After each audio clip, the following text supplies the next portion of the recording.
you know, when I don't have a pad, I write them on little things because my brain won't hold all these funny names. You didn't take your pad with you last night. Pardon? Too bad you didn't take that pad. I should have. And I'm just trying to find where in the heck I put that. Her wired. And I am now wired. I know he was called the Commissar, and they called him the Commissar. He was the one who did all of the training for the, well, they had a Halo school, you know, George told me, in the Philippines, where they trained the Delta Force, the assassins in the Philippines.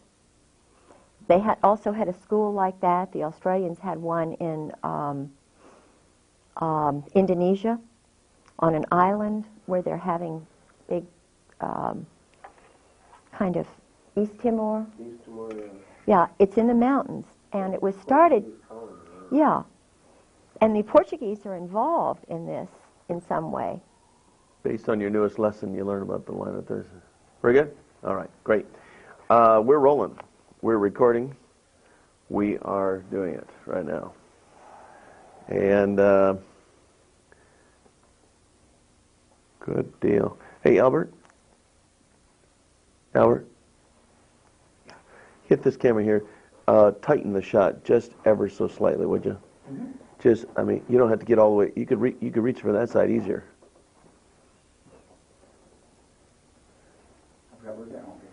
See what I'm saying right here? Just tighten it just a wee little bit.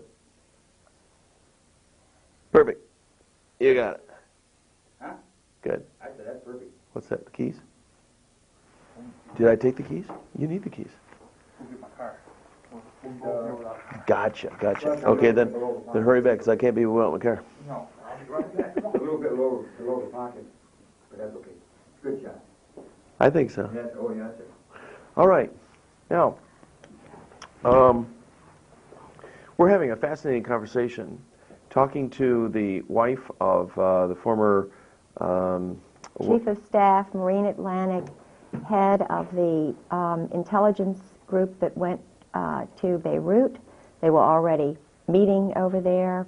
He was, before the Beirut bombing, the NATO intelligence wet operations guys, psychological operations guys. Okay, now when you refer to wet operations, W-E-T, does that stand for something? Yes, it means murder, assassinations groups.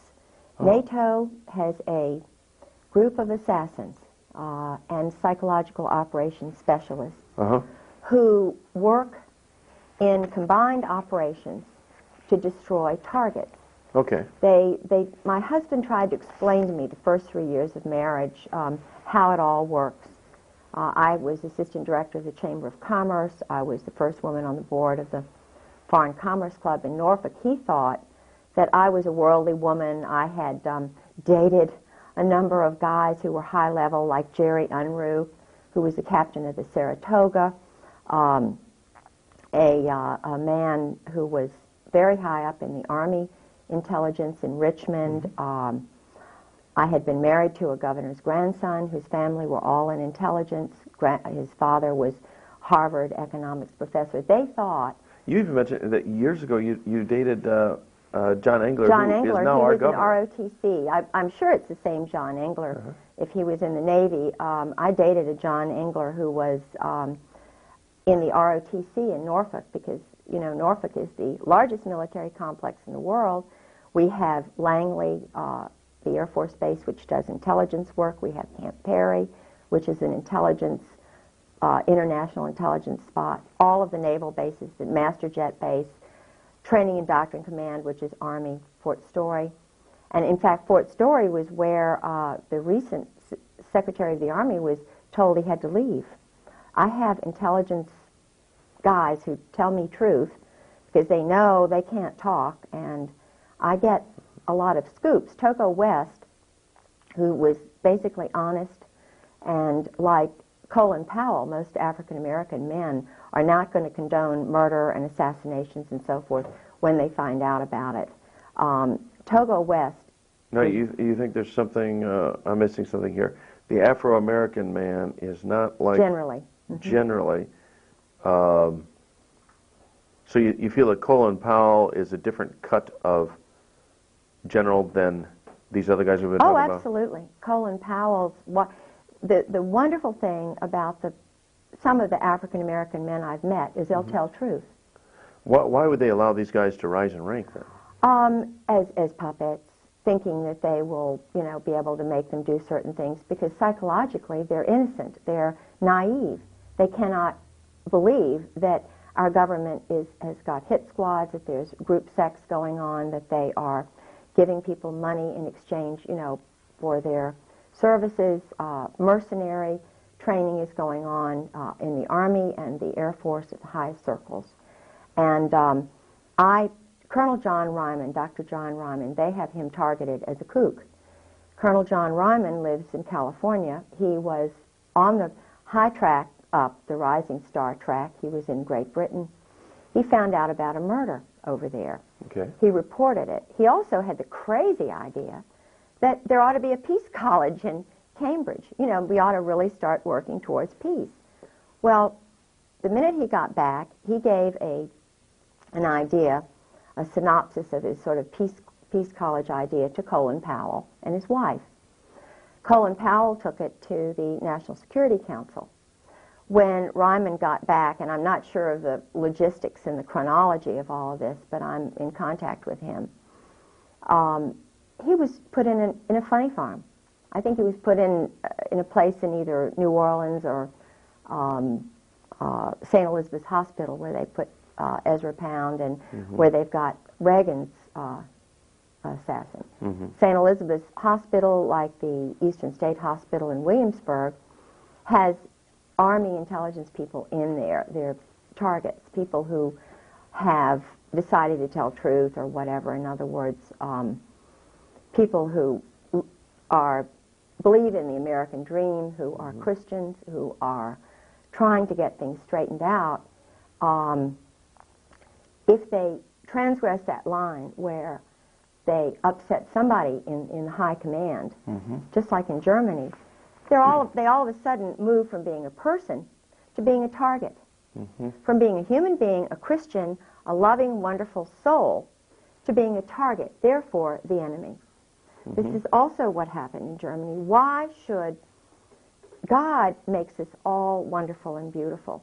Those of us who have the courage of our convictions and who believe in what Christ did, who stand tall, why should the leaders not be able to speak and tell truth? Because it's in the rainbow of truth, the rainbow of individuals who are God-fearing and love truth, in which we can build a better world.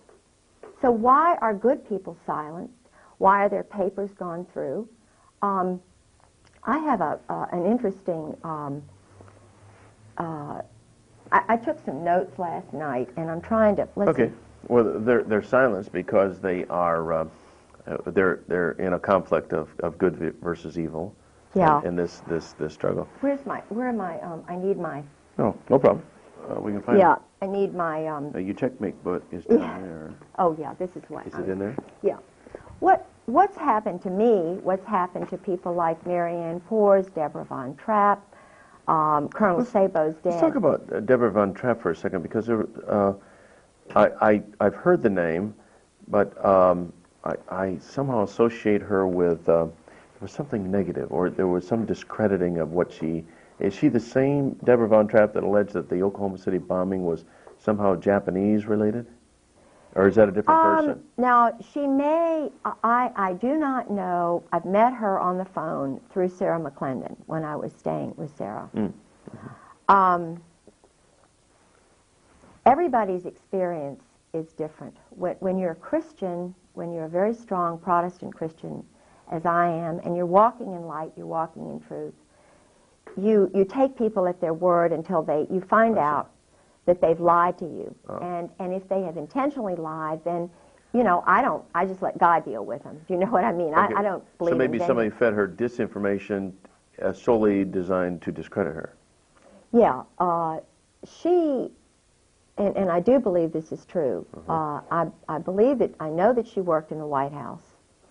I know she worked under a man named Getzman and some mob figures in the White House who were Army. Mm-hmm. Now, this CIA thing, from my experience, is bogus, because every person I've known who was in the CIA was in military intelligence first.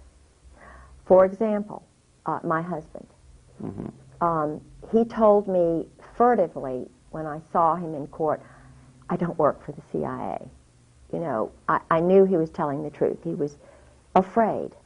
He wanted me to know. Point is, he works under the Army. He's a Marine Corps, high-level intelligence officer. But he's under all these Army people, so I'm having to assume that the judge, the lawyers, the commissioners, all the people who are handling my husband when he's around me, because I really believe that he loves me, you know, even though he's under their control. And I think that's why he's been totally kept away from me. His daughter-in-law told me he can't come back because he'd end up staying. You know, it was, the point is that David Lay, my brother-in-law for 20-some years, I married John Garland Pollard, whose sister Mary Lloyd Pollard married a CIA agent, David Lay. David Lay was Harvard hasty pudding, translates Mandarin Chinese. He's a brain. His family came over from Germany. I think they were Zionists. He doesn't believe in any religion, but he is still working for this intelligence arm. He's doing wargaming for this monolith, this global monolith. He's playing chess by mail. He's writing articles about the Middle East. He's an expert on, you know, what's going on in the Middle East from the Israeli perspective. He's Army. I was with my sister-in-law when he went on a mission, and she was in the same psychological state that I was in. This is what, And that state, how I know. And that state succinctly is? Keep the women out of it, terrorize the women, make the women fearful of their own, in other words, make them, I can't describe what I went through except to say that every single Marine wife that I know is in that psychological state. Thank God, thank my grandmother for her wonderful Presbyterian background. You know, women are intelligent, kind of, you've got the spunk in you or the genes or Jesus Christ, whatever it is. I know truth, and truth is vitally important to me. I cannot live a lie. Do you know, I can't live a lie. I cannot. Maybe I was injected with pentothal when I was an infant. I don't know. But So like that incident at the officers' club where your husband at the time told you, just get used to it. This is the way that it is. yes. You just can't get used to living some facade and looking the other way as if something doesn't exist. No. And I mean, he's sick. My husband's really mentally sick. Any man, I believe he killed his first wife, Sue. He's dangerous. We're married for a month. He gets a letter and a phone call from Mary Clark Yost Talab and Anne Bouchou. And, you know, naturally a wife who's newly married to a handsome man isn't wanting other women to write. And I'm saying, you know, and I've already found out who they are. I've got a master's degree. I'm a researcher. You know, and I'm saying, George, what are you doing hanging around spies? I didn't know about double agents. And Kashmir Yost is on the Council of Foreign Relations. Her son, I'm sure it's her son or her cousin. And her husband, as I mentioned before, was a Muslim who was really a turn person on the Palestinians, who worked at the American University of Beirut. My husband was sleeping with her, Al Gray. Everybody knew this. And I didn't know that this is what you do until I called Valerie Wilhelm, General Charles Wilhelm's wife, on the phone. Now, who is General Charles Wilhelm? Right now. And let me tell you what she told me. Okay. You just have to get used to it, Kay. She told me about, you know, her husband I said, George has got another man. Lieutenant Colonel Michael O'Boyle, whom I was told is his boyfriend, you know. And she says you just had to get used to She it? said you just got to get used to it. Same thing came from the wife of General John Sheehan, Jack Sheehan, head of NATO, a friend of mine, been to parties at my house. And I see, by now I've gotten my little tape recorder from Radio Shack, you know. And I'm taping phone calls because nobody's going to believe me, you know. So I've got my little tape recorder and I'm talking to Sheehan's wife. Well, she's saying, come on over. Well, let's have coffee. You come over at so-and-so time. So I invite Carolyn Millis, whose husband was the temporary chief of staff after my husband's wife's murder. Sue, I know Sue was murdered, blow on the head. I had so many blows on the head, you can't even believe it. Broken bones and so forth. Well, in the middle of these terrorism episodes that you know, my husband would put me through, he would say things like, you know, I'm down on the ground, he's got a 45 to my head, or he's strangling me with his thumb on my jugular vein, you know, and he's saying in this sergeant-like voice, you have got to believe me. You cannot question me. In other words, it's like, I am being interrogated, or I am being, it's the most awful experience to have the one you want to love, the one you have made your commitment with, have you in pinholes, and knowing he's an experienced guy, you know. So, it's horrible. And these wives, now I cannot say whether their husbands have done the same thing. I don't think they have. But what they train them to do is to be speeding along the highway. It's shock treatment is what it is. I've been told it's shock treatment. And they're driving along the highway, and you've got an important person to meet or an important party. You know, you're all dressed up, or you're going to somebody's house. So he screeches on the brakes, provokes you in some way. You don't even want to fight. You say, I don't want to fight. You know, what is this all about? And he's just speeding up, going like, you know, 90 miles an hour, screeches on the brakes, and then he gets out and runs. You cannot believe, it's horrible. And where did he run to? Oh, there was a party, a Norwegian party. The first time that happened was when we were down in North Carolina with the camera, you know, when he wanted to get my camera. I nearly drowned. He wanted me to tell him where the camera was. He tried to kill me that night to scare me so that I would behave. But I was raised in a family with strong men. You know, you stand tall. You don't let people intimidate you when you know you're right. Because there are more important things. God is above us all. Jesus Christ is above us all. Truth is above everything. The Ten Commandments are above everything. You know, under that is Jesus Christ, and then your mate.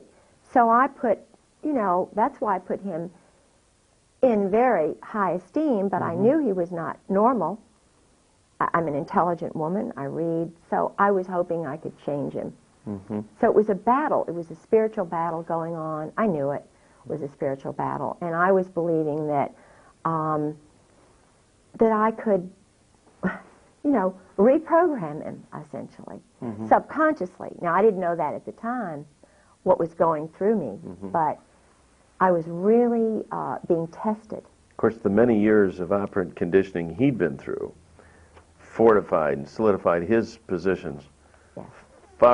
He was far more entrenched an operative than you were going to be able to undo. Oh, he was involved in the HALO program, the MAC Wait a minute, HALO? What's HALO? He mentioned it was something to do with training assassins and training psychological operations specialists. It was in the Philippines. They also had one in Panama. Okay. They had a school for Army and other guys where they would strip them down nude. They would tie them onto logs. The man who ran the school was dressed up as a Nazi soldier. even though his name was Olenchek or something, he was a Czechoslovakian pervert. Then they had a man who dressed up like a woman who was really pretty, you know, and here are these guys nude, and they're training them to kill.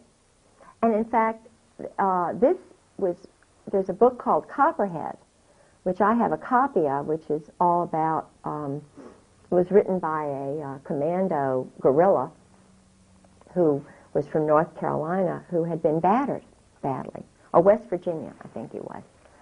And his father had battered him, beaten him.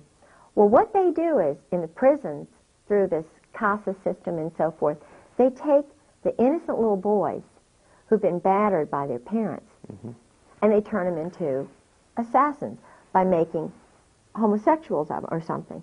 Now, I believe that these men are redeemable because I believe that men like my husband and Oswald, they're held by the secrecy, by the power of this adolescent group which controls them. And I believe that if they knew that there were strong women, mothers, and wives who would be behind them 1,000%, they'll have the courage to come and speak out. Do you know what I'm saying? Or at least to stop the growth of this stuff, because it's the growth of this stuff they are intending to destroy America. Well, there certainly seems to be a growth in homosexual activity, homosexual acceptance, homosexual promotion, homosexual acceptance in our society today. And it just seems like everywhere you turn, you're finding a little group of homosexuals, or even in our local community, I'm surprised how many homosexuals are running businesses, and certain restaurants are becoming homosexual hangouts. So you know, well, the owner must be a homo, and he hires homos, and I hate to admit that I think this is the way things are in business and banking and in education. Oh, the local college, university. I've had people tell me that they're just loaded. You cannot get a job unless you are special, elite, irregular. Now, the frightening thing here is, number one, this is the underlying thing. This is what happened in Nazi Germany. This is exactly the same pattern that happened in Nazi Germany, the exclusion of women and mothers who love their children. Now, I'm pragmatic enough to realize and say, look, we mothers look at history and we look at the future. We're pretty daggone damn wise. I don't use profanity unless I'm talking to soldiers, but I've learned to use, you know, this is what they listen to. They're really, you know, I can talk sailor talk, I can talk Marine talk, I can talk commando talk, because I'm the, you know, little bitch who loves Jesus. And, you know, I mean, when you're in the streets, Christ wasn't out there with all the goody-goodies. He was out there in the streets. He was out there talking to them, the drunks and so forth. I know how to reach them because I don't mind transgressing into this kind of little verbiage if that's what Jesus Christ did. But the danger here is that, yes, it's growing. It's a growth industry. It's growing exponentially. So what's going to happen? What's going to happen? They're cloning people. You know, do they need women? You know, which women are they going to have? The party girls, the bimbos? In Norfolk, just to give you an example, Lieutenant Governor Dick Davis, Marine. Second wife is a prostitute. He loved her very much. She had a wig salon. My uncle, Dr. George Bentley Bird, was the major obstetrician for everybody in Norfolk, prostitutes, everybody. He told, our whole family knows, you know, who the prostitutes are, who goes to the Saint and Sinners banquets. Judge Richard Kellum. I mean, this is a nice guy. Now, the Saint and Sinners banquet, is this a local affair? Yeah, yeah. Every town has got this sort of, you know, Saints and Sinners group. The sleep around group or whatever, you know, the group who tolerates it and has a little fun. and they're all, they're all guys. Well, okay. But the thing is, where's it going to lead?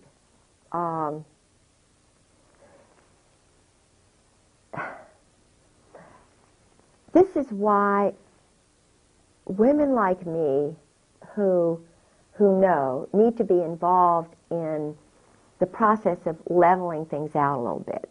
I don't know whether I'm describing it. When you target good, strong people who know what to do or who can figure out quickly what to do in given situations, it's like targeting good people, taking their papers, going into the leaders' houses. The leaders who pop up, who are trying to get things straight, are the ones who really know what's going on.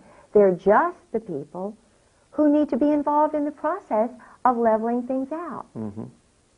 Because, hey, maybe they've gone off a little here, a little there, but the point is, they know that truth and light is what is going to make that balance work out. And when you marginalize women, target women, mothers, wives, who are strong inside, I'm talking about really core strong, genetically strong.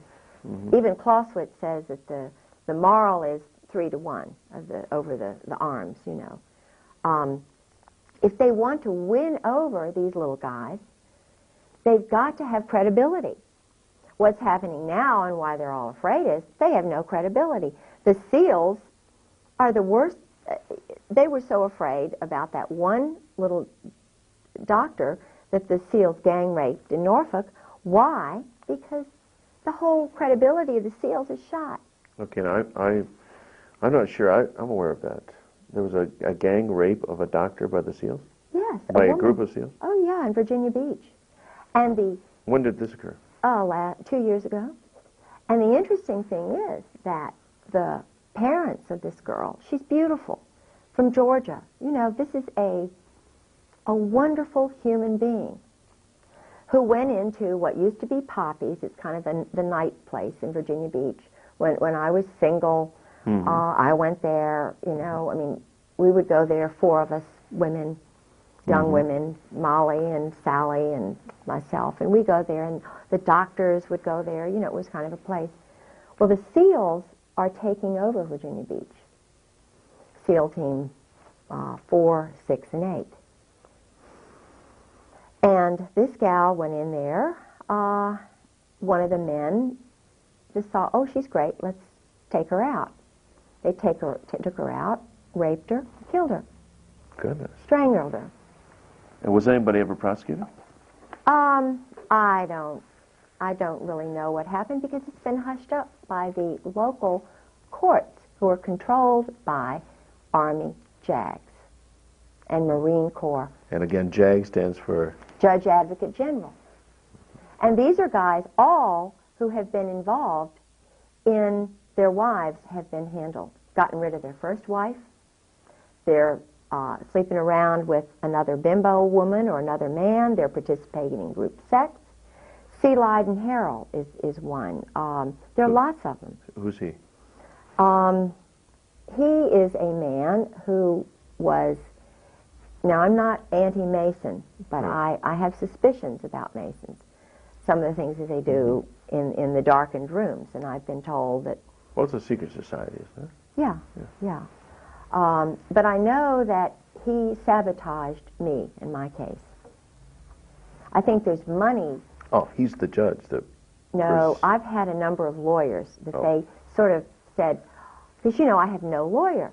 I'm trying to fight for all these other women and mothers, and for the people who know truth, and because I'm verbal, because I'm articulate, and I'm also gullible, I want to believe that there's somebody good out there who's going to help me fight this thing. Because I've got photographs of being battered. I've got doctors' signatures. Sarah McClendon, the senior White House correspondent, has an affidavit where she tried to call my house. And men answered the phone and said, this is a military base, and the Griggses don't live there anymore. Now, Sarah McClendon could not even get through to my house For 2 months, she had to go to another phone just to call me. So I knew that all these other people I'd called in Washington were trying to call me, and the calls were being rerouted. Now that is in this book. This I found in Goodwill. And so I shouldn't mention this because they're going to go now start calling Goodwill, but all the intelligence divorces, there are a lot of divorces going on. The wives will throw out their husbands' books, or the husbands will throw them out. They're mad at the government.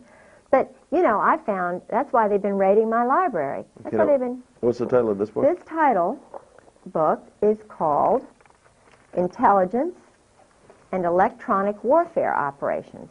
Okay. Now, this book is all about what happened to me.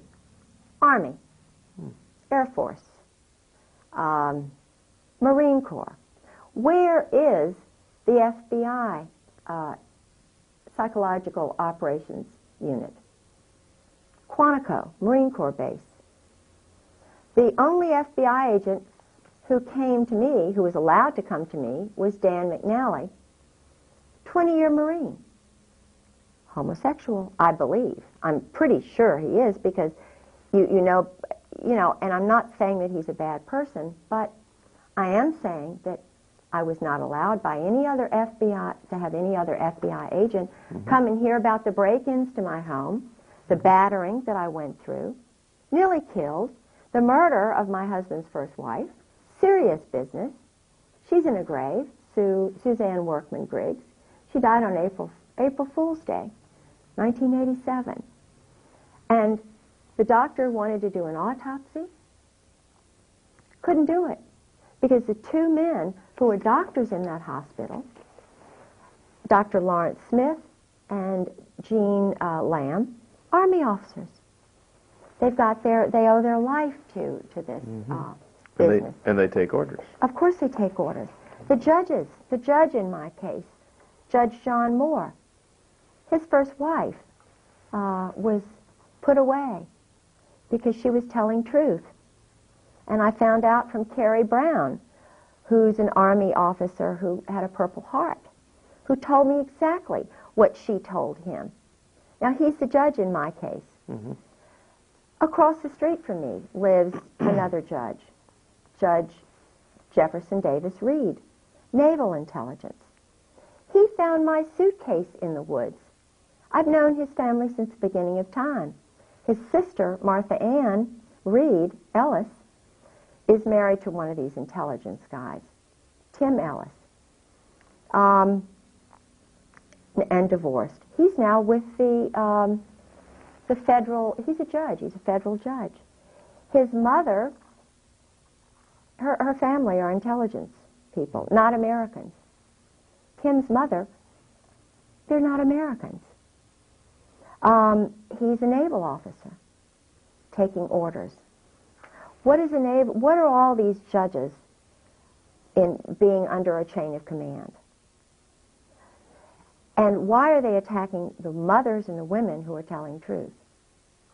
And why are they breaking into honorable people's houses, ministers, and so forth, using these electronic warfare tactics? Diverting phones, downloading caller IDs, having bogus people answer the phone. In other words, instead of getting this person at that number, they get somebody else. For example, I called in an emergency, I called the state police. And I'm pretty smart, pretty discerning, and I wound up talking to a guy who worked for the ATF. And I said, oh, well, what are you doing in the state police office? He said, oh, I'm just a retired ATF guy. And I said, well, but I thought I was calling the state police office. He said, well, you're talking to me now. What can I do for you? I said, well, if you're retired, I want to talk to an active duty, a good guy from the state police, please.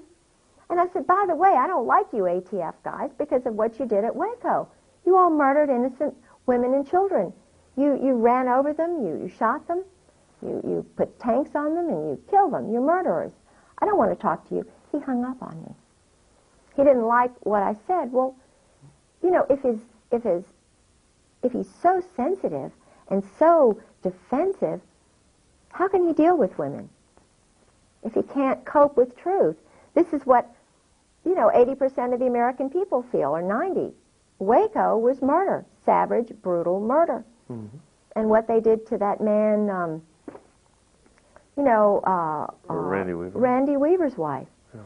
Shooting a mother with a baby in her arms. Mm-hmm. What's going on here? Right. Yeah. And one woman hears that. One mother hears that.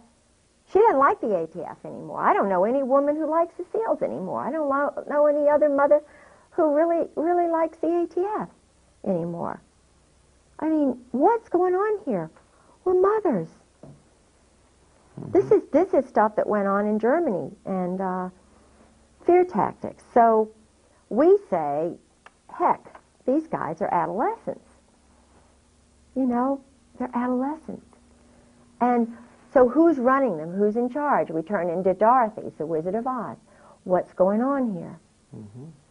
So little old mothers like us, we all think alike, and we're all Dorothys now, just marching and saying, look, guys, what's going on here? You're all little men from Oz. Why don't you grow up? Mm-hmm. You know? And it can be straightened out. Do you see any similarity in what's going on in this country, in China, Tiananmen Square? You know, we've all seen the picture of the young man standing up in front of the tank. I don't know how much long-term effect that had in China, but it still sticks in the minds of a lot of people here. You know, like Tiananmen Square for China, Waco for America. Are there similar? Is this a turning point, a rallying point?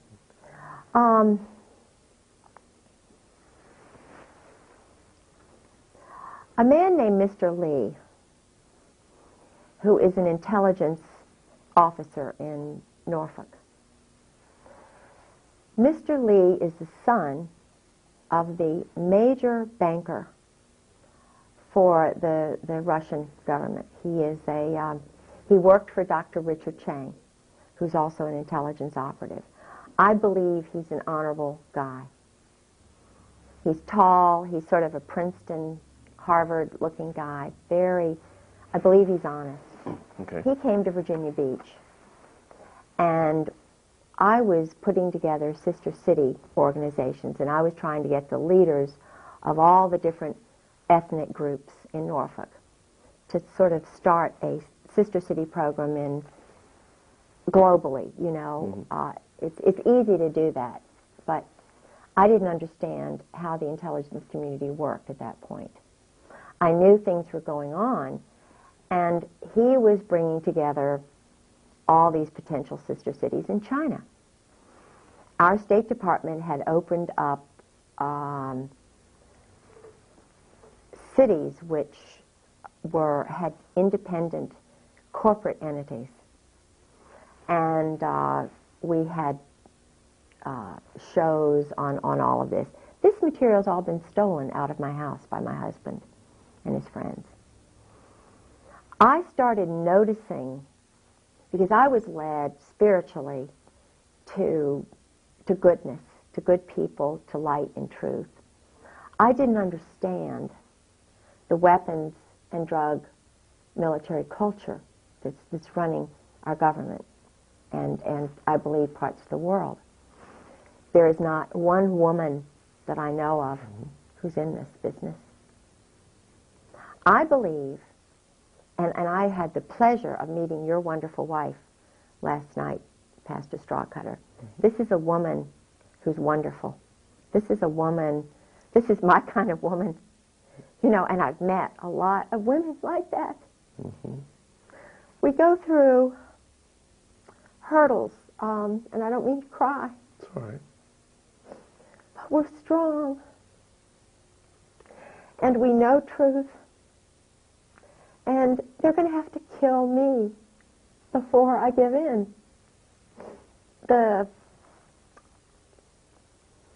I believe in good men like you.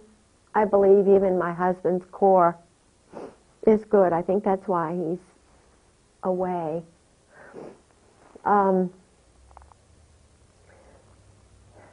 I looked at, and that's the way I have this, why I have this little book here. It has the list of the members of the CFR, Council of Foreign Relations.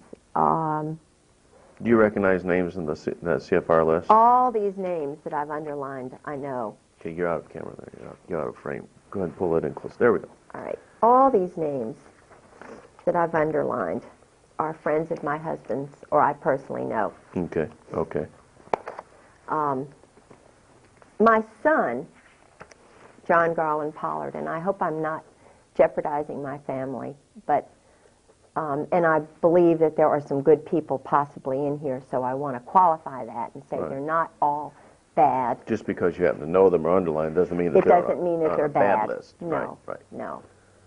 But, and I don't have my glasses on. I'm blind as a bat, and I had surgery, so I can't hear right. I'm just a, 55-year-old wasted woman. Not at all. But there are quite a few names here, and it's quite a long list. I mean, we're only at the ends now.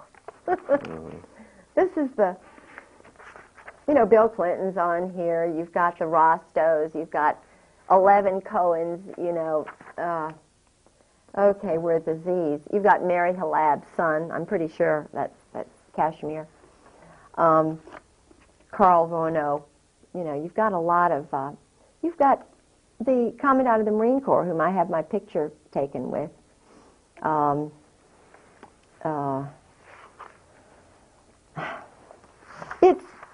It's an interesting list of elite political, military, banking individuals, and the sons of some high-level people. So you have all these powerful people in a club. Yeah. That has common goals. Yeah. Which is global uniting, global control, and I can see how one could sort of get sucked into it idealistically, thinking that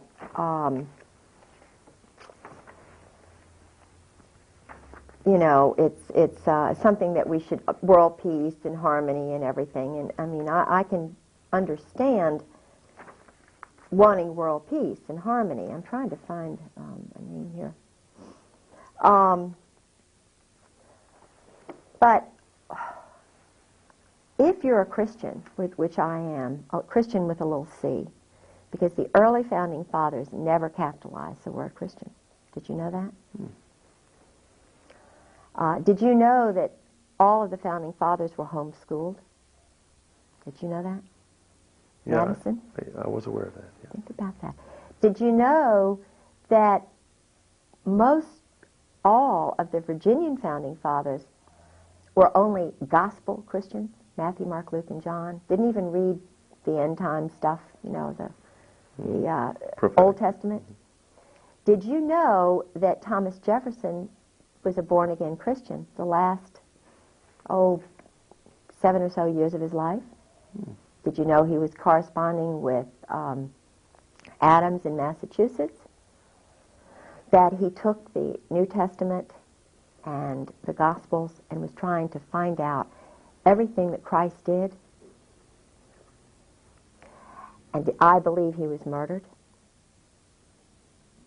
And I believe it had something to do with this Admiral Levy, who took a mortgage on his house so that he could build the University of Virginia, so that he could take and get his papers, his correspondence with Adams. I believe it was, now I'm the only one you will have ever heard this theory from. My undergraduate degree is in Virginia history. Okay, so the University of Virginia was founded by Jefferson. Money that he obtained by mortgaging his home. From a Kabbalist by the name of Admiral Levy. Levy. Okay. Now, I know that... it is an interesting theory. Of course it is. Dare to think, dare to theorize, dare to use the hypothesis, to come out with the thesis. Now, Levy, you mentioned he's a Kabbalist. Yes, and a Mason. like a descendant of the Illuminati. Of course. So when A you, weapons dealer and a reserve military officer. even way back then, They were doing, now think about this. what they're doing today, they've been doing for Of course. many. Think about this. John Paul Jones. Supposedly the founder of our Navy, was a criminal. Why would they twist it like that? He was also a Kabbalist, also a Mason. He and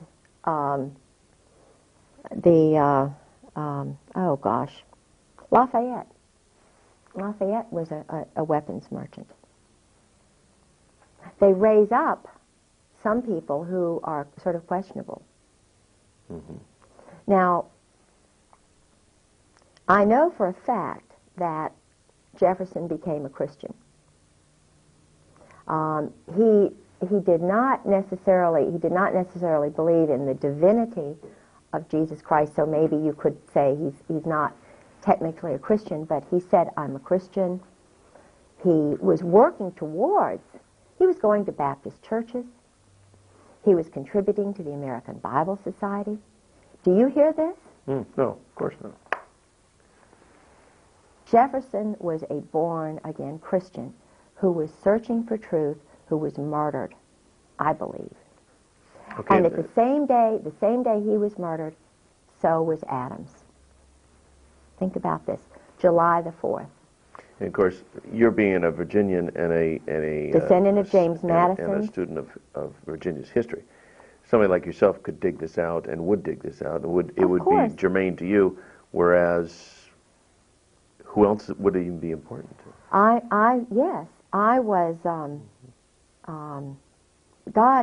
and my Christ had put me in the most amazing places and times. You would not even believe. When I studied at the University of Edinburgh, I received a grant in 1978 to work on Lord Dunmore's papers. Lord Dunmore was the last royal governor of Virginia. I was invited by the current then Lord Dunmore, Johnny Dunmore, to work on the Dunmore papers. No one but John Selby has done any work on Dunmore. So I stayed with, I'm not going to mention too much because I don't, but the point is, I know a lot about the triangular trade, what was going on in Bermuda. Triangular trade. Yes, For our Tom viewers. Devine. The triangular trade is the illegal weapons, drug trade that is still going on today. Mm-hmm. Israel is basically running it with the New York bankers.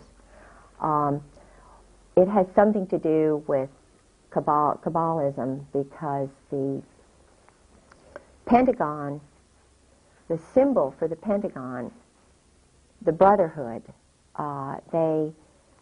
they feel so compelled to not think for themselves, to sort of depend on somebody else who's more physics oriented, you know. In other words, these guys are so much smarter than I am. They can be doing totally immoral things that, you know, are breaking up families, breaking up, you know, wives. And in other words, they're not looking at the structure of the family. They're not looking at the structure of society. They're not looking at the culture, the community, the basic ingredient that provides life, the planet, the trees. They're not looking at anything but sex.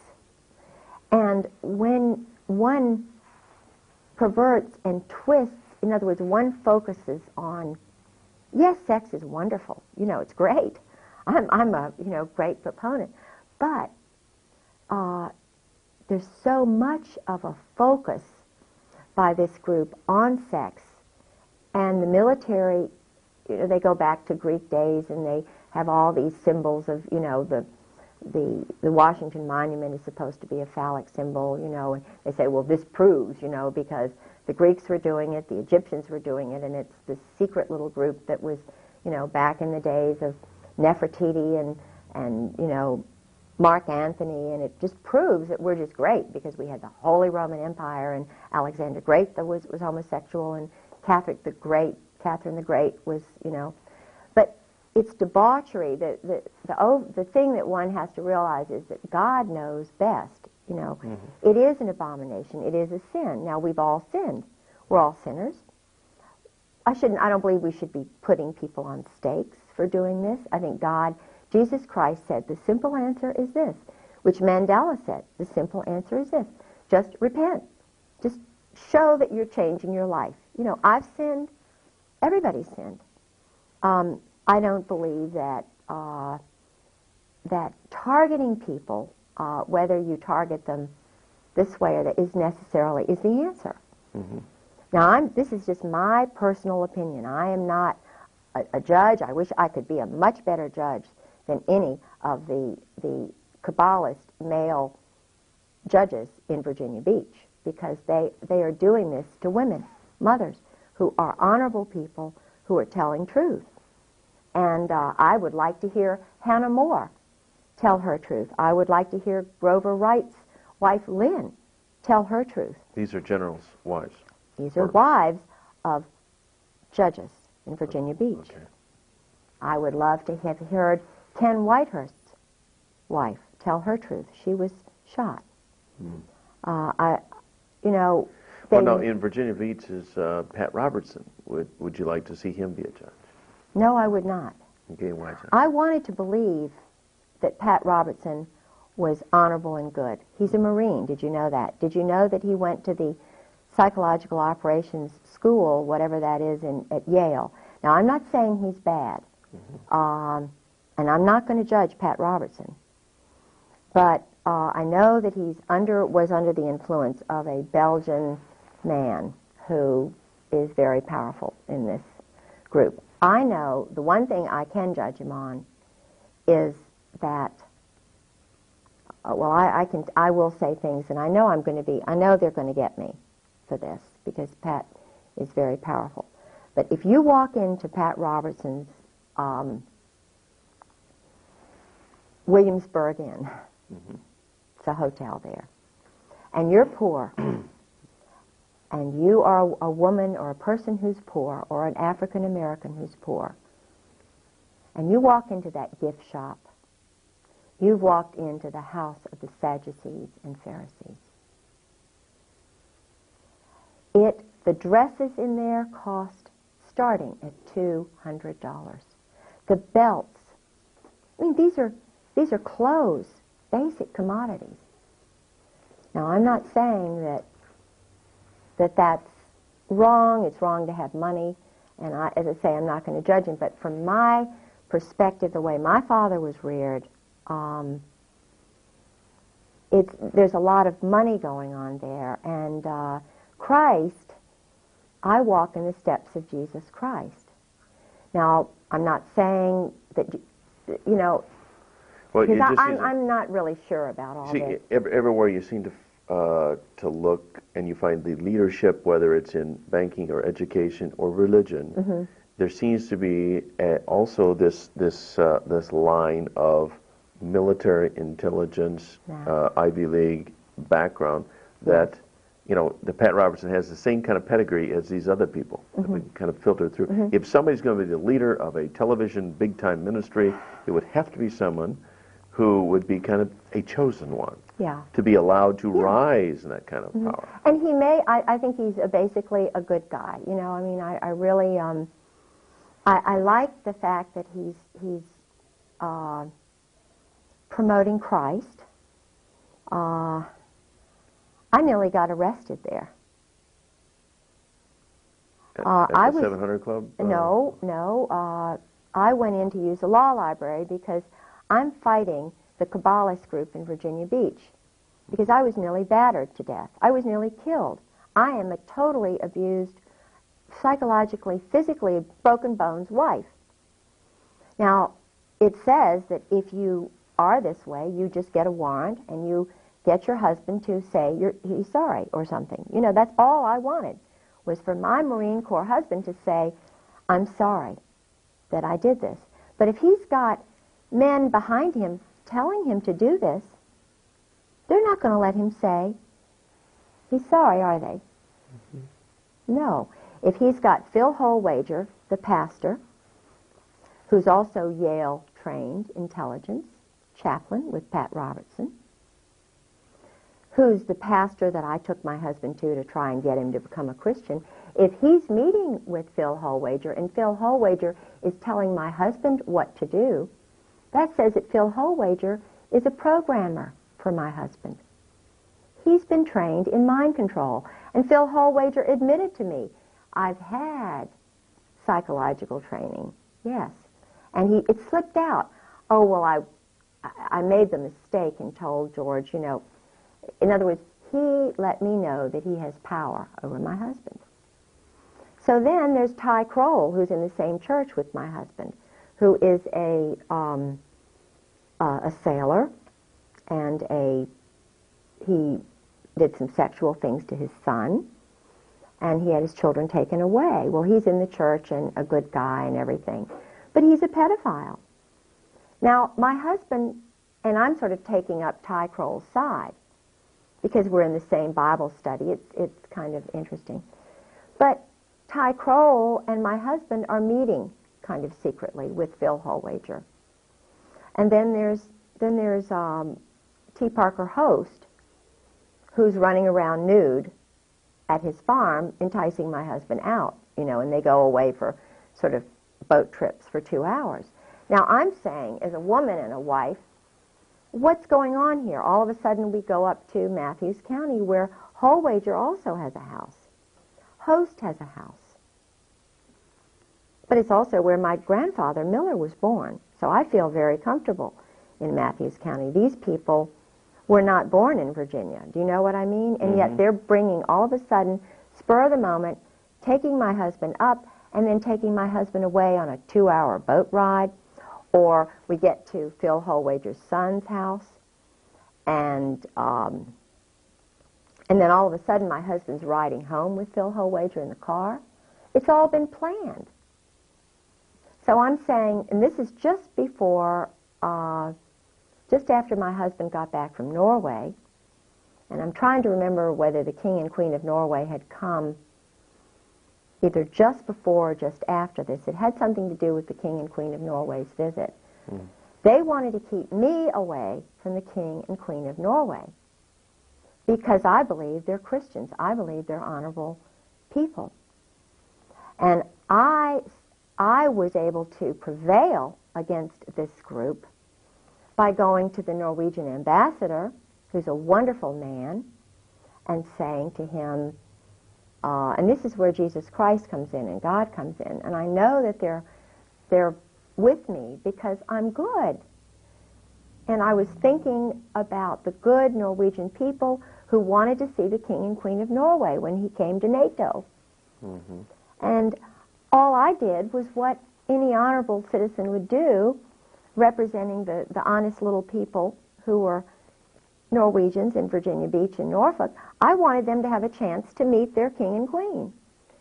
And the State Department didn't want me to do it. NATO didn't want me to do it. The Kabbalists didn't want me to do it. And neither did my husband.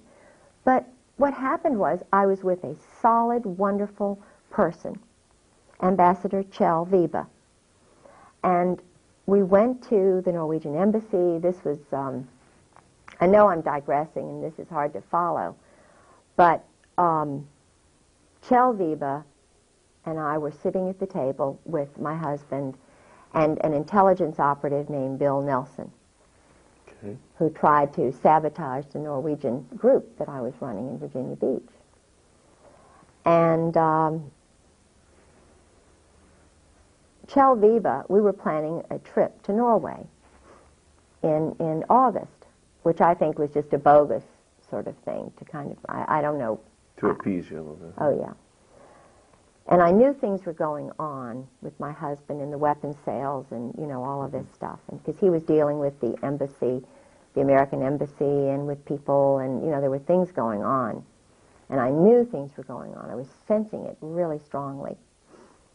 So we were in Washington, sitting around the big table in the Norwegian embassy with the ambassador sitting to my right, Bill and Kate Nelson to my left, my husband across the way, and Suzanne Baptist, who is the daughter of the man who started the Sister City Association. And we were supposedly planning this trip for the mayor of Virginia Beach and her husband to Norway. And he let it slip, the ambassador let it slip, that the King and Queen of Norway were coming to Norfolk in October. Mm-hmm. And the ironic thing is, it was the very day the Nobel Peace Prize was being awarded in Norway. I didn't know it at the time, but I thought, this is really strange later on. Here's the King and Queen of Norway are at NATO headquarters the very day that they're giving out the Nobel Peace Prize in Oslo, which is where the King and Queen of Norway are. Mm-hmm. And I mentioned this to Mayor Obendorf, whose husband is involved in this weapons sale stuff, because her husband, Roger Obendorf, and my husband went to this deserted airfield. Roger Obendorf is involved with Andrew Fine, who's Army intelligence, who tried to take over the Norwegian organization from me. When I knew that the Andrew Fine does all this group swinging sex with his wife and with NATO couples, and, you know, and I'm going, something's going on here. Roger Obendorf and my husband went to this airfield. I wasn't allowed. Mm-hmm. So I knew, because my husband was meeting with other people, like, in other words, this is big. Yeah. Now, when you mention NATO group swinging sex, are you talking about some of the most powerful people in this world, the leadership of this military? Absolutely. And their wives being privy? I mean. Yes. Yes, I'm talking major. I mean, this does not give security to the people of not only this nation, but the people of the world. No. To think that people who have the power to kill others, wage wars, send your sons and daughters into battles, these people are complete, whacked out degenerates. Absolutely. Let me give you an example. Because I was involved, I love people from other cultures. I went to an Episcopal religious girls' school, mm-hmm. and all of my they had girls from all over the world there. They had a my chemistry teacher was from Turkey. Her name was Mrs. Cant. I had a Daddy Didion was an Armenian. Turned out he was later a spy, or they told him he was a spy, but he was from Armenia. I had a French teacher who was in the French Resistance. St. Margaret's School is a school for double agents, or at least, but it's a great school for girls, because you're with all these people from other cultures. You know, we had the president of the school's father was with the Ramco. I didn't know about all this stuff and how they kind of do it. Woodbury Forest is another school like that. I sent my son there. He went 4 years to Woodbury Forest, which is where President Bush's son went, Oliver North's son went. It's in Orange, Virginia. I didn't know how it all worked. And I mean, if it works for peace and Christianity and love of Muslims, love of people, give them the right to their own cultures, the way the British did, you know, because I believe basically wherever the British went, I know there's a big hate Britain movement going on, but wherever the Brits tended to go, whether it was India or Africa, they allowed the cultures. They still wore saris, and they still were, you know, the ragheads were ragheads to protect their heads from the sun. Now they're called ragheads, and they're targeted as enemies by our little boys. Our little boys are taught to hate ragheads and to kill raghead women. Well, I don't think that's very Christian. So I'm looking at the top guys, and they're not Christians. So it begs the question, well, what are they? Well, that question was in my mind after I was married 3 years, and I started delving. My own little Miss Marple, my own little, you know. And I've arrived at the definite conclusion that they're not only not Christians, but when you have group sex and homosexual sex and orgies and things of this nature by the top people who are running my city, at least, certainly Virginia Beach. I started looking at other military towns and started asking questions. San Diego, the same thing. San Francisco, the same thing. Key West, everybody knows about Key West. Boston, that's the major homosexual capital of the world. You know, they're having sex on the highways. Guys are parking. They don't need, people can't even go into the restrooms in Boston. Of course, Washington, D.C. So, Not to mention the Oval Office. Yeah, well, but at least, now I don't know about, see, I know that he is sick and he's addictive, but I believe that, now that you all will all disagree with me, but I lived with Sarah McClendon, and Sarah is a senior White House correspondent, and I believe he was just addicted to sex, and I believe that he was put into that office to try and control him, but I believe that he has repented. I believe he had strong grandparents who loved him, who were Baptist. I have hope for that man. Now, I know a lot of people don't, but I do. And I have hope for that marriage. I know she's a strong woman, and I know a lot of men don't like a strong woman, and I believe she loves him. And I believe that basically he loves her, and I believe they love their daughter. And I will say one thing, that at least, you know, and who knows what their motives are. It's between them and God, but I'm glad it came out for their marriage. Well, at least he's not, he doesn't seem to be homosexually inclined. No, we'll see, this is it. Give him that the much guy, credit. And they don't like that, you see. That's why the little guy who's, you know, the little short guy, what's his name, the homosexual? Skinopoulos, or... yeah, his... George Stephanopoulos. Stephanopoulos. Well, I met him. See, I went into the White House with Sarah, and I met him. He's a little short guy, and I even saw the place, the Mambo Jumbo room, where he hangs out, right around the corner from the Ontario. Well, homosexuals are one thing. It's an abomination in God's eyes. It is an abomination. It's a weakness. It shows that they're very immature, and, you know, we all go through stages in life where we're immature.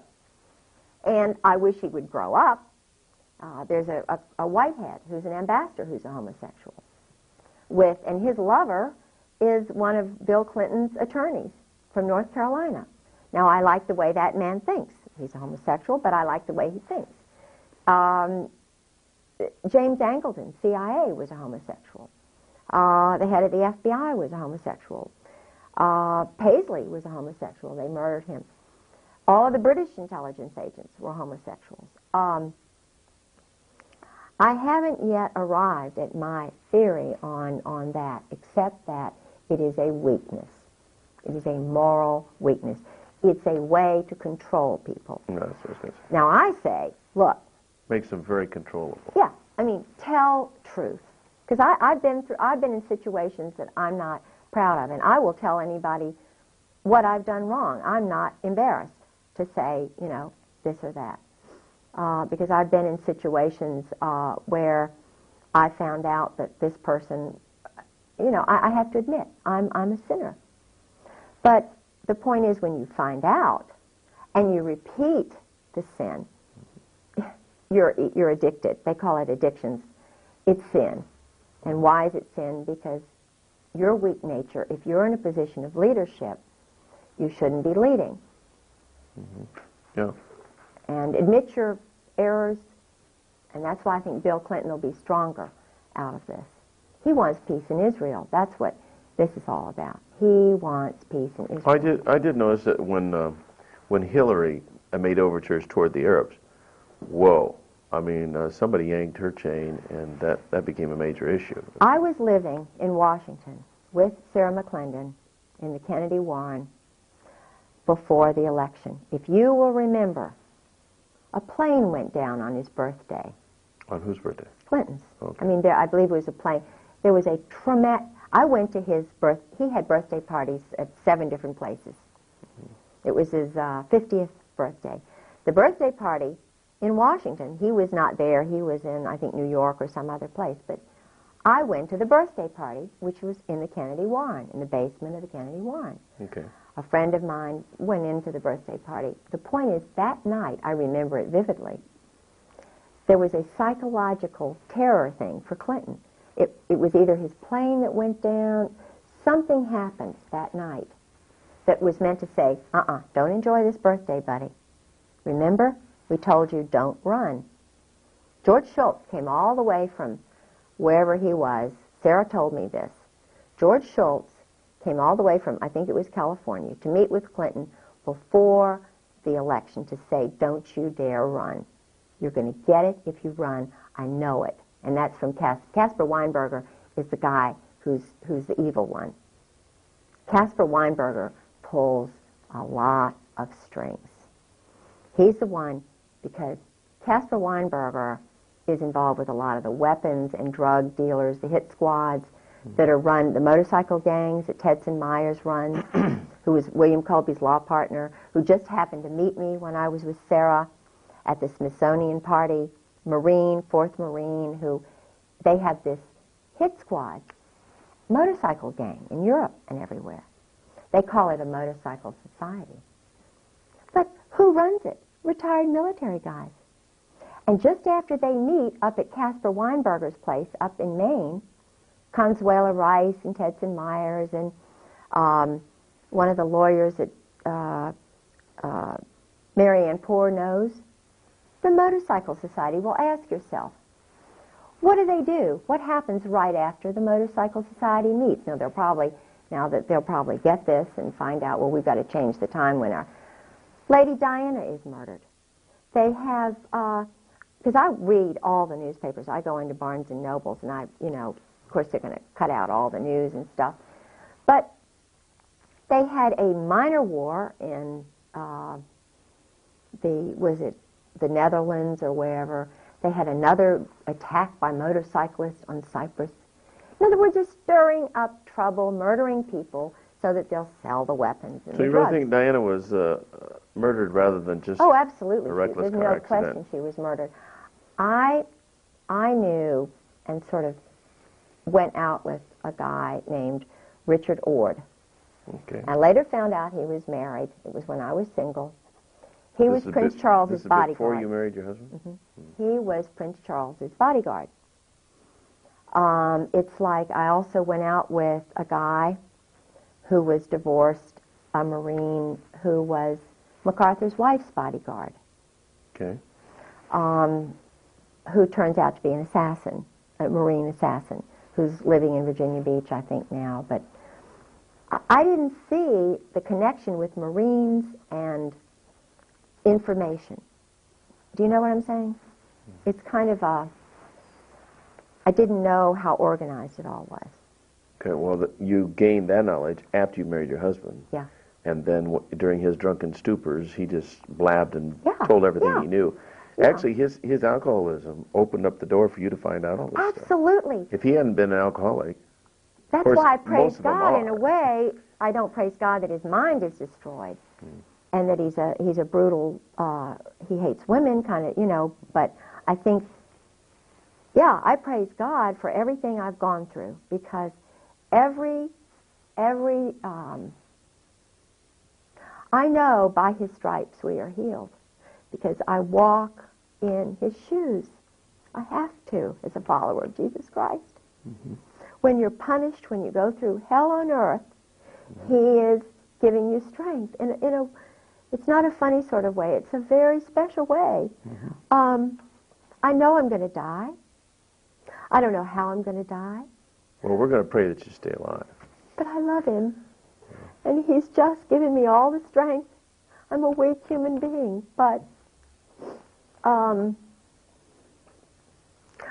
he is the truth and the light. And when you walk in the light, you walk with him. And it's not bad, it's great. It's marvelous. Tell you what, why don't we take our first break here? Yeah. And so you might need to use the restroom. And, Yeah. You're angels. Well, Your angel's on. good- I good just, night. my hands are wet because I got water. Okay. I All right. put some water down my face. Okay, all right. Bye-bye. Bye. Okay, clip on your, Oh, your oh, thanks. get that clipped on there. Is that Here we go. Good. right? All right. Oh, I'm gonna tighten it. Just Oh, I know a lot about John Warner and Loretta Tate and stuff that is really kind of spooky because nobody's ever told this out loud. You know, he married Elizabeth Taylor, Warner. Yeah.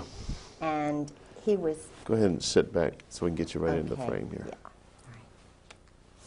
all right. And He was. There were murders around him. He was having an affair with Loretta Tate, which everybody sort of knows, who was married to a dentist, Randy Tate, Okay. who is his secretary or his main person. hang on, so I'm gonna have to make an adjustment. Randy mysteriously died. Hold on a second, I gotta make an adjustment. Randy died mysteriously. What happens is when the guys find out about the mob and that their wives are involved with it, the husbands take off. They go to the Eastern Shore or the closest they can to get away from Virginia Beach. But they die. There's a homosexual clique on Virginia Beach that I know about very well, which has to do with the Coast Guard, and it's a long story. But the point is, I don't know whether they're the ones who murdered Randy, but I suspect that Randy Tate was murdered. George Heilig is another one I suspect who was murdered, who was a delegate, very powerful guy, honest. He died, very young. And Dick Obenshain, who was an honest candidate for governor. And Dick Obenshain, Dick Obenshain was running for governor. He was the Republican candidate. He was an honest, honorable guy. Mysterious plane crash. And what happens after Dick Obenshain's plane crashes? Well, they have a little convention. It's conveniently right before the convention. He's the titular guy. Well, Elizabeth Taylor comes into the picture. And never before, they just go right over Robert's rules and everything else. Elizabeth Taylor goes around, movie star goes around and says, I think you ought to nominate my husband. Well, he hasn't even been involved in the process. Dick Obenshain, who's honest, conveniently dies. John Warner comes right in there. They did not want Dick Obenshain in there because he was not controllable. Warner was. Same thing with Paul Tribble, who's a cousin of mine. So I'm a Waring, and his family are Warings, and we're related. Paul was married to Rosemary Tribble. Well, there were some things that were going on, thinking that, in other words, Paul Tribble could not really totally be controlled. He was, they got rid of him. Rosemary knew a lot of stuff, and they get rid of the good guys. Murder, I believe that... Well, don't they refer to this as Murder, Inc.? I mean, yes. another name yes. for... Well, the Marine Corps so-called- are the assassins. The Marine Corps are the assassins for the mob.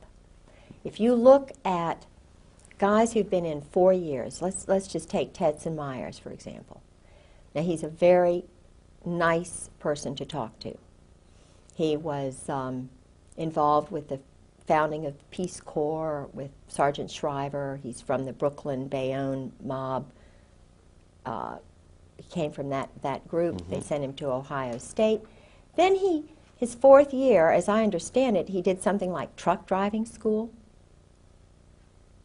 Then he goes into Korea and becomes UDT. And then they underwater demolition. In other words, assassin.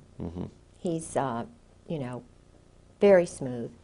He marries a high-level gal, Sullivan.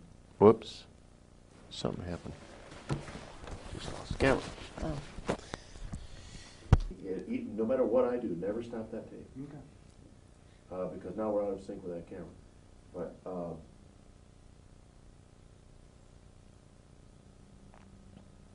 all that means is that we'll just have to sync it again. So I mean, it's not a big problem.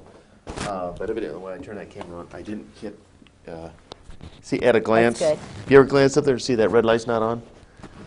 We'll have a picture here and we'll have a picture there, but it will kick out on us eventually. So we're back on. Okay, Okay. 5, All 4, 3, 2, 1. We're back. But just pick up where you left off. Yeah, the mob in Virginia, Virginia Beach, is very, very strong, very well organized and connected with the military. Yeah, well, you indicated for that there's a connection everywhere between the mob and military. Absolutely. The Whether it's New military York or is San run by the Diego or- mob. The military is the mob.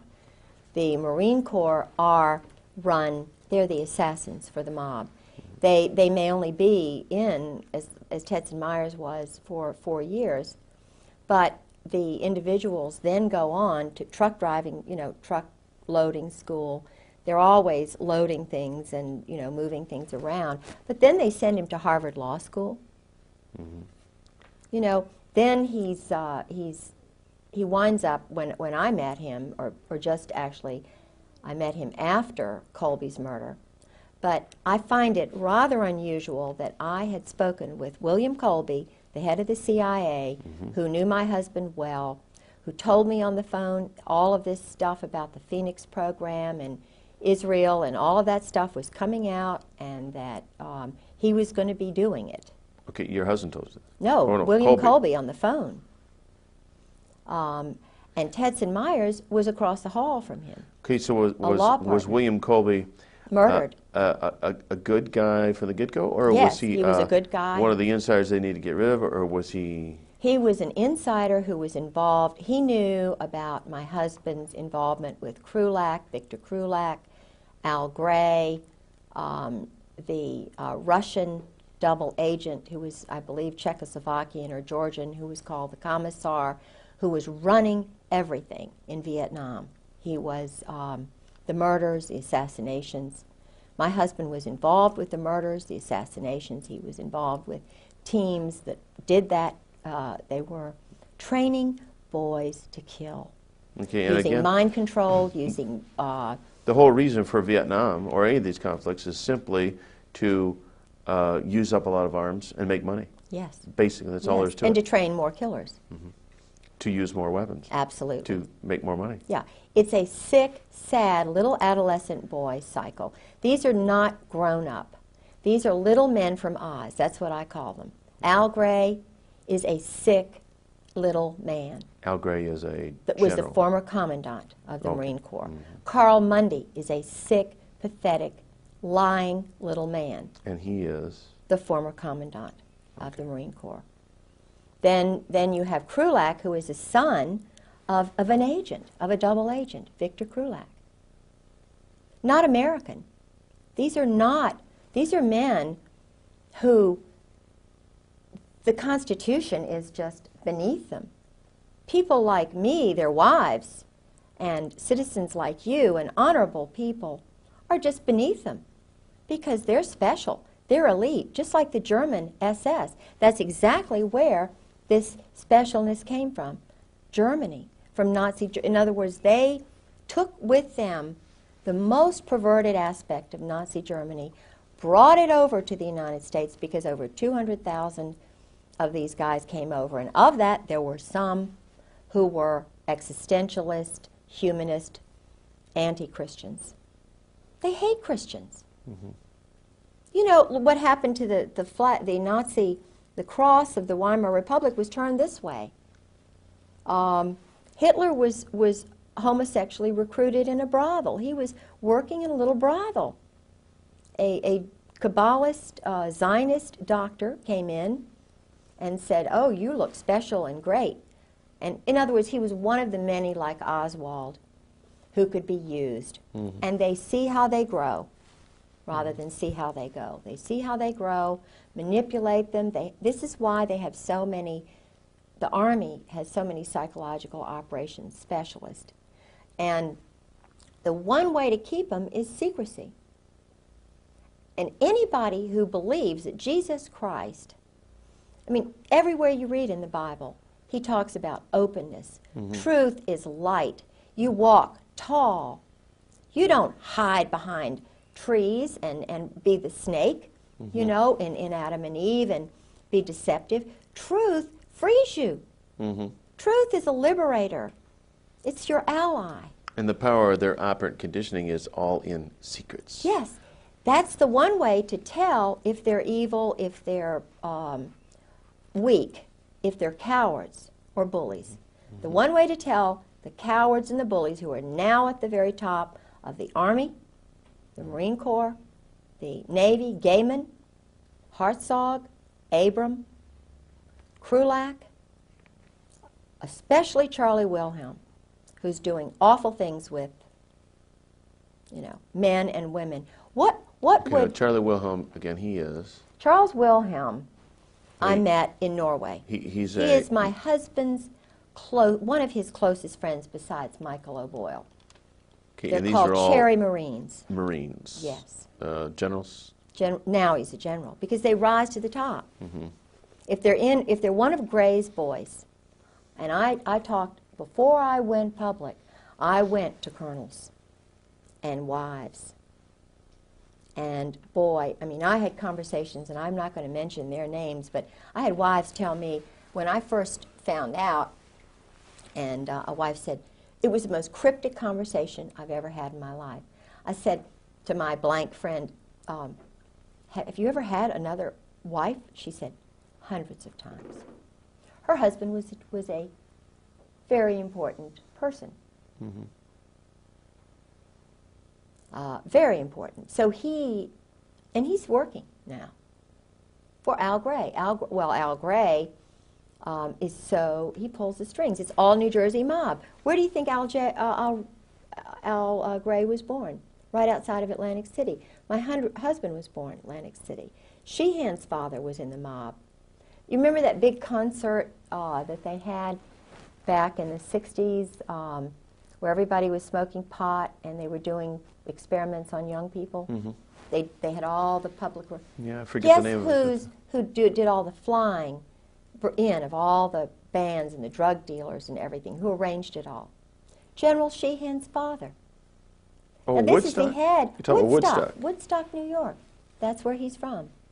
Now, isn't that unusual that the head of NATO would be... And his brother is doing all kinds of weapons deals and selling things to the military.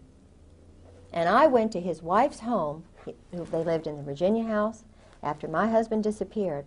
Well, was Woodstock a kind of Of course, a testing ground for experiment. drugs. Okay. Of course, it was just an experiment, like the Jim Jones thing down there in. Guyana. Yeah, that he was working. I think even little David Koresh was used because he had a Mossad. He had an Israeli agent. They always get away, don't they? The Israelis always are in there, but they get away, don't they? Mandela. I don't mean Mandela. The guy in Panama. Noriega. Noriega he was an Israeli double agent. Anybody who is Jewish is automatically a member of the army, the Israeli army. Right. They have a joint relationship. How can they be loyal to America if they will shoot ships like the Liberty and it's covered up? I dated Lawrence Geis's son when I was a teenager, about the time I went out with the governor here and John Engler. John Engler. I'm sure if he was in the ROTC class, I dated him and I got letters from him. Seemed like a really nice guy. But my love at that time was Tom Williamson. And Tom Williamson was a Yalie. His real father was killed in World War II. His mother, who was a Ballantyne, Admiral Ballantyne's daughter, a wonderful person, married Lawrence Geis, who was a captain, and then he became an admiral. And I went to the change of command to the Forrestal. I really did like that family very much. And being a Norfolk girl, old Norfolk, you know, grandfather was in naval intelligence. He retired a captain in the reserves, military doctor, very prominent family, you know, and I lived next door to my grandparents. I was sort of the good to date this girl, you know, she's a lot of fun and stuff. So I dated Tom, and I went to Yale to visit him and so forth, with Bob Tate and some of the guys up there. Well, Admiral Geiss took over the command of the Forrestal. He was the head of the whole, everything for the military when the Liberty was bombarded by the Israelis. Right. And one of my best friends, Josie Toth Lennon, you talk about a wonderful, she's been through a lot, woman. I've learned a lot of information from her. Josie's brother was on that ship. Did he survive? Of course, no, he was murdered. He was a rising star, brilliant young boy. I think about 30-some guys died on the SS Liberty, didn't they? Yes, he was one of them. It's now being run by a group that's holding it down. You know, they don't want it. Why don't you? Those Israelis, and yet every Jewish person who's in the military is a member of that army, whatever it is. Now, something is very strange here when you have the whole State Department, not one Christian, not one Protestant in the Near East section, not one Muslim. Why not? They have Jews there. We have Muslims in the Navy. Why are there no Muslims in the Near East section of the State Department? Why are there no born-again Christians or real honest people who are not under some chain of command? Why don't we have anybody who can decide right and wrong, who has to be interpreted, you know? Something is strange when you have a State Department that is run by Israel. There's something really strange. It's no wonder there's no peace. Do they want peace? No. They want to control all those little countries around there. And there was an interesting luncheon, it was a dinner that I had over at Carolyn Millis's house with the Marine wives and some of the, well, I don't know what they really are, but I thought they were wonderful until this night. And I was really caught into this. I was getting into this cult. You know, shh, don't talk. Don't talk about the go-go dancers because your husband's career, you know, even though, shh, don't tell this, don't tell that, quiet, you'll get, you know. We were sitting around the table, and we always would do prayers before dinner. And there was a woman there, and she was from Pat Robertson's place. She was married to a Jewish guy. And I'm not saying that he was bad. I think I met him once. They were at Carolyn's Christmas party. But it was right after, was it Begin who was killed, or who was shot? The prime minister, the president of Israel. You know, my mind's blank. But I know, it's either Begin or no, whatever. Anyway, it was right after that. And it's the furthest thing from my mind. You know, I was thinking, oh, great dinner, you know, this is great. So this woman said, and we were in the middle of the prayer, and she said, oh, just thank you, Jesus. I thank you, God, that you killed Begin. We just praise you for that. You know, this is an evil man. We just praise you, God, that you killed so-and-so. Yeah. And I'm sitting there. You know, I've traveled, been 20 times to, you know, England and Scotland and known all these NATO people and so forth, and I'm thinking, what did I just hear? Thank you, God, Jesus killed the head, you know, because he wants peace. This is the guy who got the Nobel Peace Prize with Arafat. And I'm going, what? So what do? This is one of these moments, these crossroads moments where you have to take my culture, which is Southern Protestant. I have to say something. I'm over 50 now. I'm not shy anymore. You know, I've got 6 grandchildren, so forth. I said, just in my nice little way, I said, what? what did you just say? And then Carolyn Millis says, well, we just, he's really, I said, wait a minute. Didn't he just sign the peace? It was like they knew something I didn't know. Right. And I was trying to say, what? Wait a minute. And I looked around at everybody, and it was like, I'm an outsider. I said, Hang on a second. I'm going to adjust this mic. all right, too loud. Nope. Nope, but just every now and then, this sleeve makes contact with it. Oh, And when it does that, it'll go. Okay. So I said, wait a minute. I said, wait a minute. I had to get him to, like that go-go dancing thing. Yeah.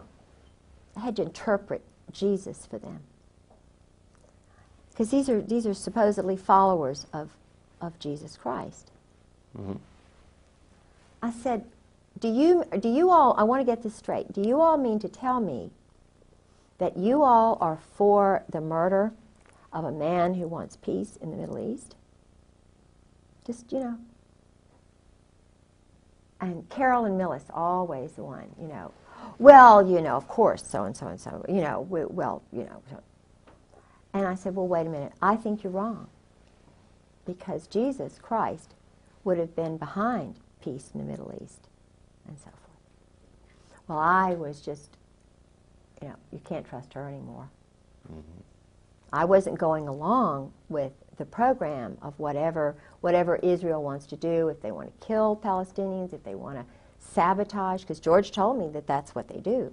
They do a lot of sabotage. They train, they take men who are Jordanians, Iranians, Iraqis, sons of leaders, and they bring them over here, wine them and dine them, mm-hmm.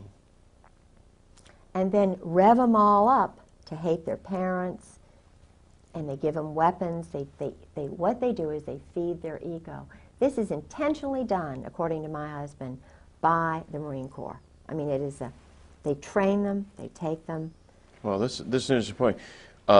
Things that your husband has told you specifically about the training techniques, this is, right from his mouth, this is mm-hmm. what is done. Mm-hmm. Oh, absolutely. Absolutely. Intentionally, because the objective is to get the goal, whatever it is they want, Machiavellian or, Clausewitz. And of course, my husband was reared, he was suckled on Proust, Sartre, Camus. If you want to read his thesis, it's in French. It was written by Todevay, and, but it's at the Princeton University library. You can read what my husband believes. Now, this is the Chief of Staff of the Marine Corps. This is a guy who writes with a purple pen, which means homosexual, mm-hmm. arrogantly so, writing with a purple pen. Al Gray, he's working under Al Gray, called Gray's Boys. This is what they call them, Gray's Boys, all homosexuals. Cherry Marines. There are books on Cherry Marines that I've got. Everybody knows about Cherry Marines. Now, if you have to be a Cherry Marine to get to the top, and then you read about Krupp and the German High Command, and you know that they're using the same word, special. Mm-hmm. You know that they changed the eagle to be the colonel and the captain. You have to get an eagle. And that started when all of these people started coming over to change the America to be generic, no more of a Christian nation. Mm-hmm. And that started, the head of the Marine Corps, who was a Kabbalist, Zionist, mm-hmm. in the 1860s, 1850s. You can do your research. When did they change the Marine Corps emblem from being, I think it was a bugle, to having an eagle on top of the world? And who was the commandant when that happened? Ask that question and find out the answer. And then wonder, like I do. And George told me, he said, we've always been the murderers. He said, why do you think we have the red line down our pants? And he said, now because he was trying to interpret for me. We have this X on top of our hat or something. It had something to do with target practice. I spoke to his uncle Dick Griggs, who also works for the mob, the intelligence community. It has something to do with the schools. They have money, limitless money. I believe it's mob money, for poor boys to go to these fancy schools. Uncle Dick has a little computer like Roger Obendorf does. Uncle Dick. George's uncle, Richard Griggs, who became his father because they were trying to get him away from his father. He was away from his parents for 8 years. His uncle handled him. His uncle is getting money from this group. He used to be just a school teacher in Princeton. But he has 2 sons, Bob and Jeff, who are like my husband's brothers. Now, what does Bob do? That's the question of the century. What does Bob do? Bob handles an account for my husband.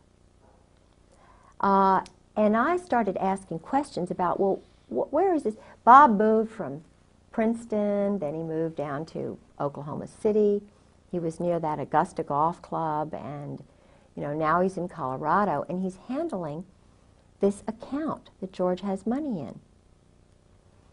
And I see papers of my husband's after Beirut. In other words, he'd done a job. And it was a civilian job. Now, here's a colonel in the Marine Corps doing a civilian job, TAD. TAD. It's where they go off and do a job sort of Okay. undercover. They get a new... George says he's had so many different passports with different names. I'm getting mail from an Engelhard. He's got accounts now for an Engelhard. I get mail from Princeton private account, from Merrill Lynch is involved with the mob. They have rogues in there who launder cash money. They have people who launder cash money in Norfolk. I know some of the people who handle the cash. No, your husband. Drug money's in cash. Your husband is Jewish. No. Oh, okay. Oh, no. He's a German. He's the son of a German family. But his father was in Atlantic City doing very shaky things. In fact, his father's father, not his father, take that back. His father, Ray, was a weak, precious little man, and I liked him. Nobody listened to Ray. The mother ran everything. The mother was strong, domineering, bossy, and I must say she was not attractive, but Ray was handsome. They married. They had 3 boys. I know she had to get married, the older brother, but in those days it was very embarrassing, Well, Ray didn't have anybody. Ray was essentially an orphan as such, although he had lots of brothers. But let me tell you what Ray told me. I was in California with his mother, George's mother and father, staying at his brother Don's. And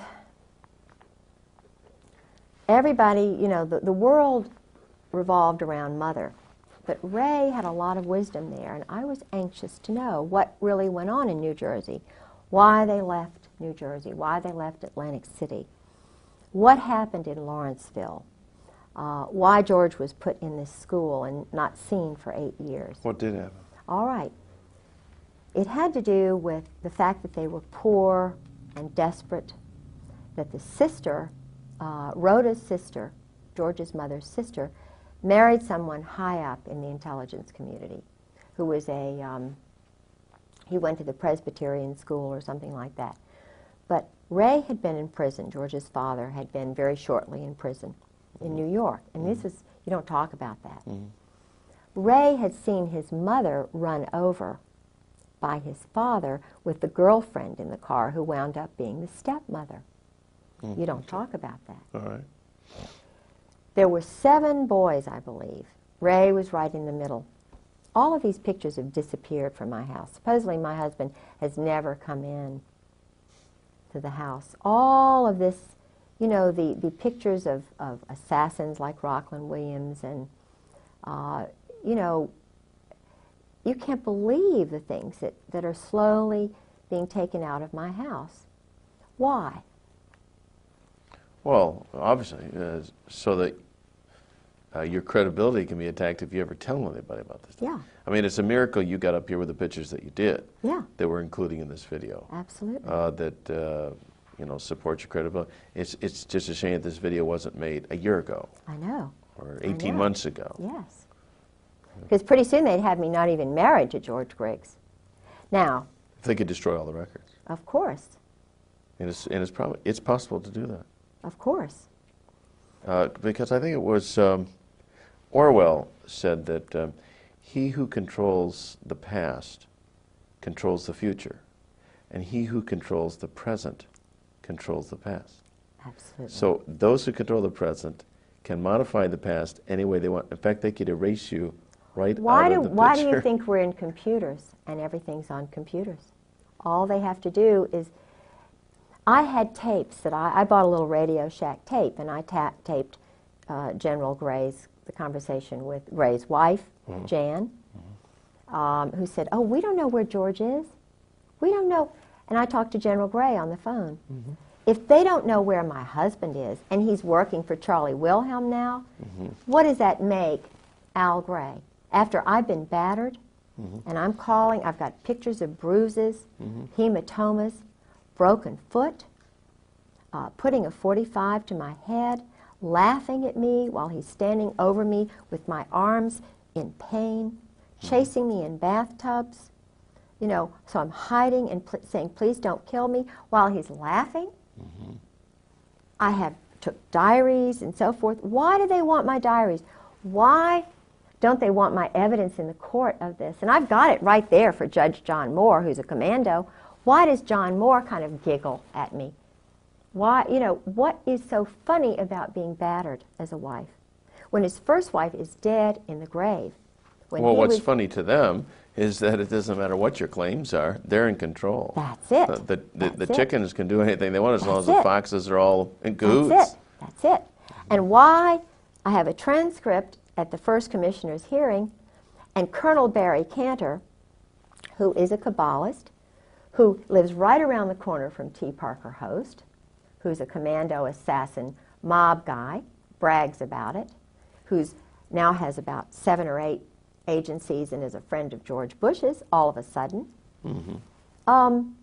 Barry Cantor, his office is right next to George Sharp, and they are persecuting me in courts right and left, and it doesn't matter what he says. It's like he's just totally, you know, so it doesn't matter. We'll just ruin you. And then, so I find another lawyer, and his name is Doug Ballard. General, what's his name, up in Washington gave me Doug Ballard's name. And I thought this, I still think he may be an honorable guy, and I'm trying to remember his name, because he's talking about a lot of the stuff that's going on. But Ballard is a name that has connections to the Deep South. Well, Doug Ballard went to VMI, and I knew Doug Ballard because he was a law partner of Philip Purrington, whose brother Charlie I knew, and I liked Charlie Purrington. He was, when I was dating my first husband, John Pollard, they were best friends. And I went out with Charlie a couple of times, but I was, you know, I was making my debut, and, you know, I was kind of, Charlie was just a good friend, and still I like him. And I introduced him to his wife, and they're still married, and she's a Carolinian, he's a Carolinian. Well, Doug Ballard was in law practice with Phil Purrington.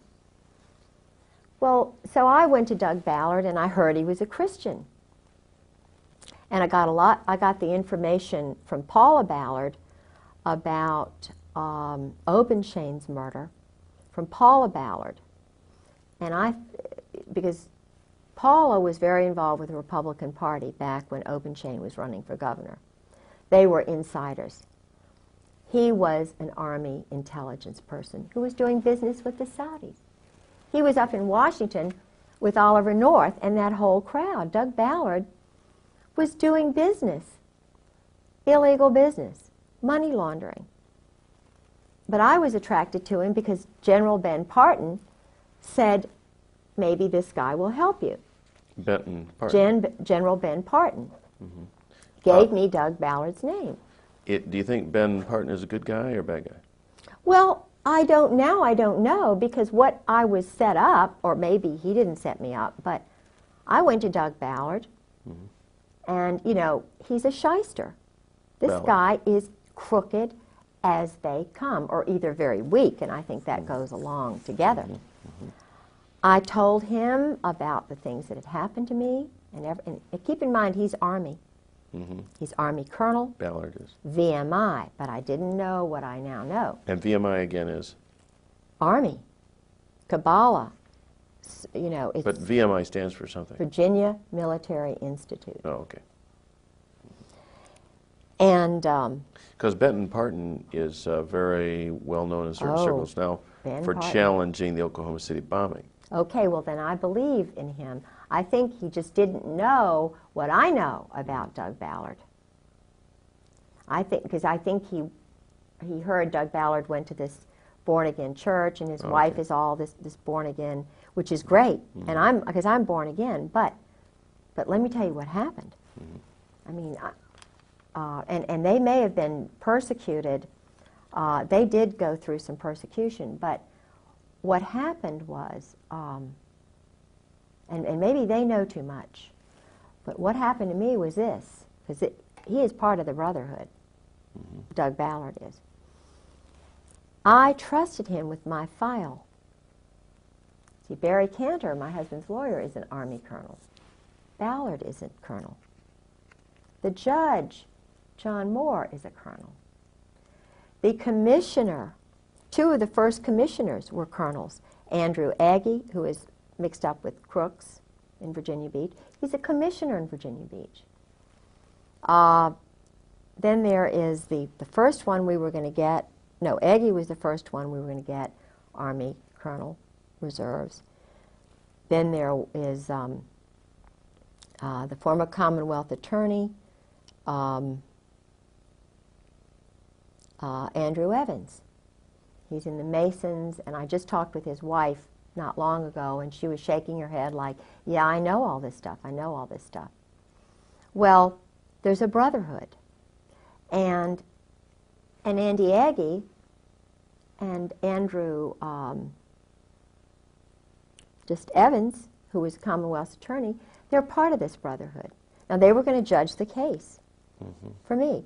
Then we get the third guy, who was in the House of Delegates, Ned Caton. He is a Coast Guard JAG intelligence guy. So finally, we choose Ned Caton to go, because he had done work for us, and I don't think that's really right. But the point that I'm trying to make is that every single one of these men who were judging a battered wife, almost killed, first wife dead, do something with the husband, bring up the battering, it's handled. We go into his quiet, secret office. I think I have a lawyer given him $1,500, and he's one of these society lawyers. And he doesn't want to mention anything about the abuse for some reason.